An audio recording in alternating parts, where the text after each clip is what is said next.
Welcome back to Meg's Mystery. This mystery is called Vanished into Thin Air. Vanished into thin air, a mysterious disappearance. Disappear without a trace. Here is a mystery to solve.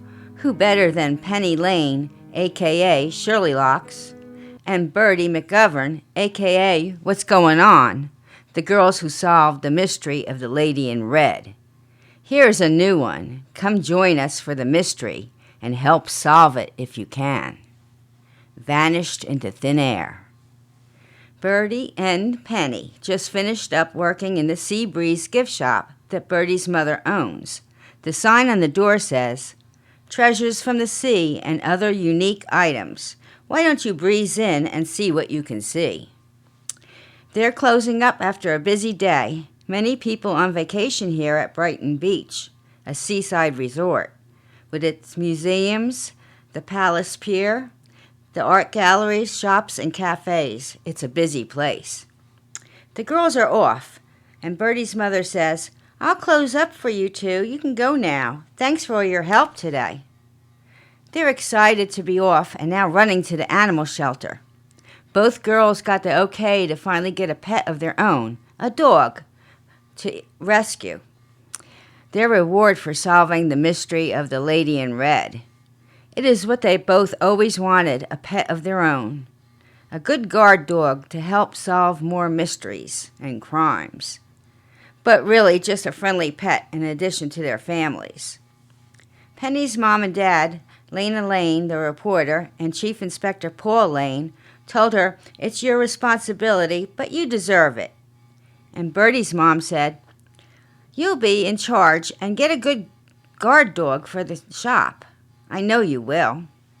So they run before it closes at 6, ready to find their new little fur babies. "Hello, Penny and Bertie," Mrs. Day says. "Here to finally pick up your pets?" "Yes, we are, and we can't wait," they said. "Come now, girls, I have a lot to show you. Two new tenants, eager to find a new loving home."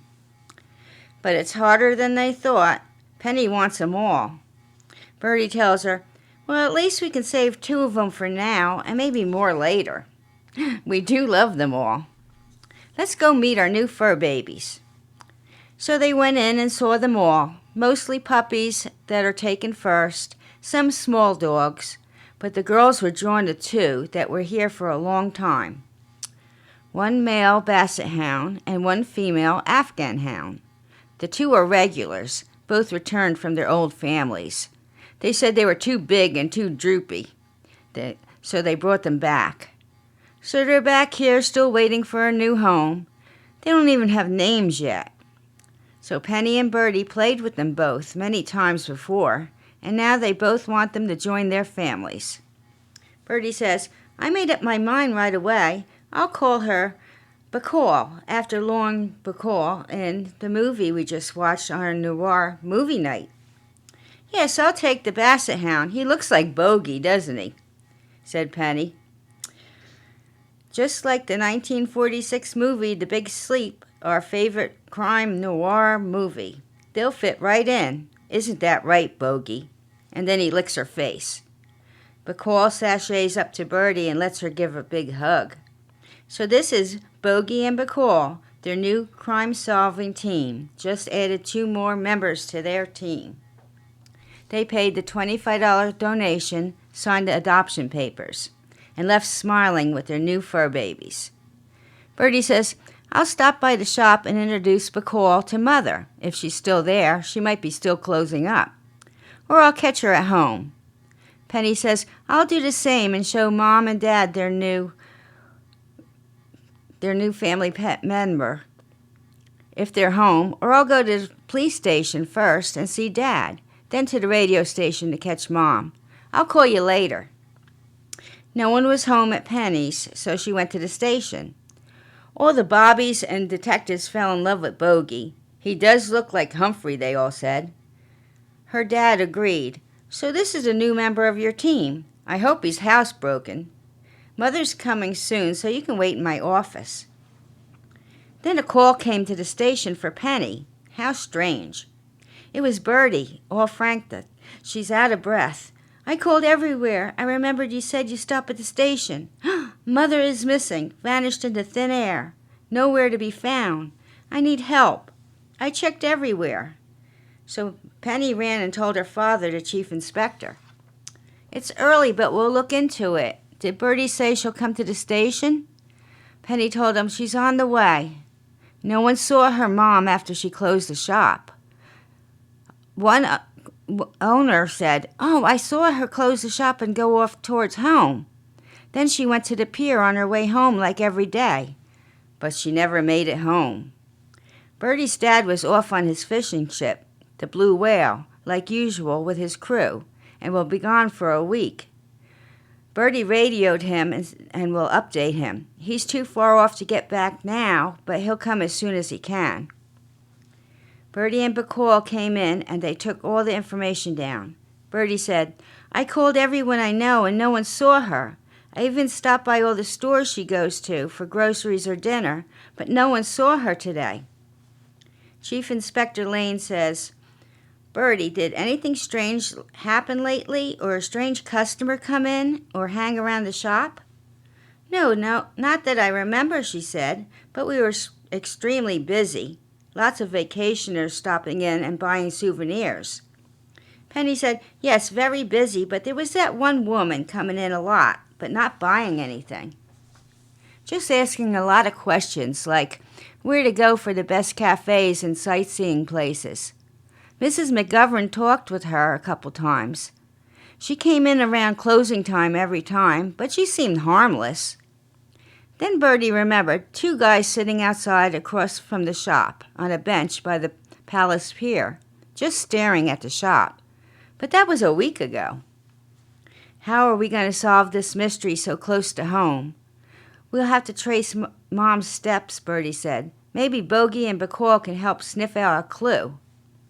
"Yes," Penny said, "good idea. We can get something of your mom's for the scent." Penny's dad said, "Leave this to the police, girls. It may be dangerous. Now go home now." "Okay, Dad," Penny said, "but you know they can't leave it alone." They go to the shop, and a scarf was left on the clothes tree with her mother's scent of her favorite perfume, Evening in Paris. They let Bogey sniff it, and then Bacall barked and pulled the girls to the door. "Let's see where they'll take us," said Penny. Now they're off on a hunt all around the boardwalk toward the pier, the same way Mrs. McGovern walked every day. The dogs pulled Penny and Bertie all along the way. Penny spots something under the pier, a pocketbook. Bertie says, "It's Mom's, but where could she be? Someone must have taken her, but why?" The shop was doing very well, and it's in a prime spot. A lot of offers to buy her out, but she always refused. Maybe that's it. But why take her and no note or ransom call? The dogs picked up another lead. They kept going to the same spot. A cup and a cigarette butt was where they found the pocketbook. Maybe who took her was waiting there drinking and smoking. So the girls carefully picked it up with a cloth and bagged it, in case it had fingerprints. They're always prepared. And they'll take it to the station for the police to check out. This is the only evidence. Hope it can help. Next day, it's over 24 hours missing, and now the missing person report is official. "I can't wait around," Bertie said. Penny had her stay at her house, and they'll get busy on the case. So we'll let the police do their thing, and we'll do ours. Mrs. McGovern had just put in security cameras inside and outside of the shop.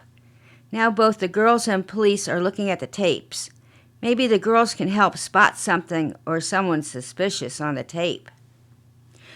"There's the woman," cried Bertie, and Penny spotted the 2 men on the beach outside the shop. "So glad your mom put up a security camera inside and out. Now we have more to go on." They got a clear picture of it all. The lady and the 2 men. But who are they? Well, the police detectives have their way to find out if they have been in the system. They have face recognition techniques. After many hours of search, they found the 2 men. They were both in the system. two known criminals, both brothers, and the lady was their sister. She also had a record. But here is the connection. Their other brother was in prison for murder. And guess who put them away? Penny, a.k.a. Shirley Locks, and Bertie, a.k.a. What's Going On the case of the lady in red. The killer, Mark Crane, the bodyguard for Timothy Allen. Both men are in prison for life for killing socialite lady Madeline Weston. They found them all at the old house they grew up in, a run-down home, and Mrs. McGovern was being held there, terrified but unharmed. The sister Hazel Crane and her two other brothers, Sam and Dave Crane, they were taking revenge for their brother. She said, "He was only doing his job. That rich kid. My brother was innocent. It was all that Timothy's idea, to kill the lady, hide the body in the sea." The police told her he was caught red-handed and confessed. Why take Mrs. McGovern? She smiled and said, "To teach those two brats a lesson. You take from our family, we take from yours." The other kid, that Penny, her mom and dad, the chief inspector, and the reporter, they were too hard to take, so we took the shop lady. What were you going to do with Mrs. McGovern? Oh, just hold her and make a deal later to get my brother out of prison. So we spoiled their plans again, said Penny, with the help of Bogey and Bacall. They both helped sniff out the clues to save the day. With the four of us on the case of the vanished into thin air, now the case is closed, Mrs. McGovern home safe. So there's no crime too hard for Penny, Sherlock, and Bertie. What's going on? And now Bogey and Bacall. Hope you like this one. Come back for more on Meg's Mysteries. Until next time, enjoy your evening.